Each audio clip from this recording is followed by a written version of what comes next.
মানুষকে মারা আল্লাহ পাক খুব অপছন্দ করেন। বিনা বিচারে মানুষকে মারা আল্লাহ পাক কঠিন অপছন্দ করেন। নির্মম ভাবে মানুষকে মারে না, হকিস্টিক দিয়ে এইখানে সেইখানে, কোন কোন ক্ষেত্রে রিমান্ডে কি মাইটটা মারা হয়, মারা হয় না। বিনা বিচারে মানুষকে মারা আল্লাহ পাক কঠিন অপছন্দ করেন। ওই আদ জাতি আর সামুদ জাতি মানুষকে নির্মম ভাবে পিটাই।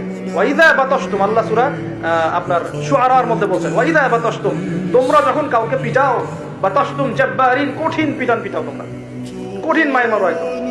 আল্লাহ পাক খুব অপছন্দ করেন আদম সন্তানকে হাত তোলা। আর আমরা তো কিছু হলে গালে থাপ্পড় মারি না, এটা করি না?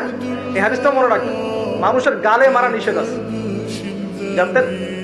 মানুষের চেহারার মধ্যে মারা নিষেধ আছে। এই গালে চর মারা, গালে নাকে ঘুষি মারা, এই জিনিসগুলো নিষেধ আছে।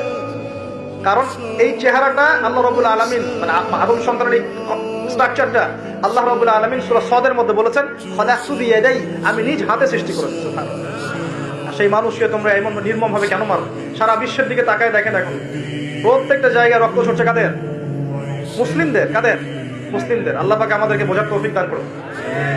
আর আল্লাহ পাক কোরআনে কি বলছেন? যদি কোনো মানুষ একজন মানুষের জীবন বাঁচায়, সে যেন পুরো মানব জাতিকে বাঁচানো।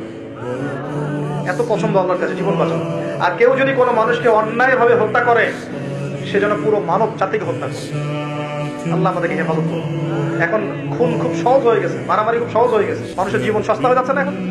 আল্লাহ পাক এগুলো কিয়ামতের আলামত। নবী সাল্লাল্লাহু আলাইহি ওয়াসাল্লাম বলেছেন, ওয়াল হারাজ, কিয়ামতের আগে আগে হারাজ বাড়বে। হারাজ, সাহাবীরা বলছেন, মাল হারাজ, হারাজ কি রাসূলুল্লাহ? তিনি বলেন, আল কাতল, আল কাতল, গণহত্যা বাড়বে, গণহত্যা।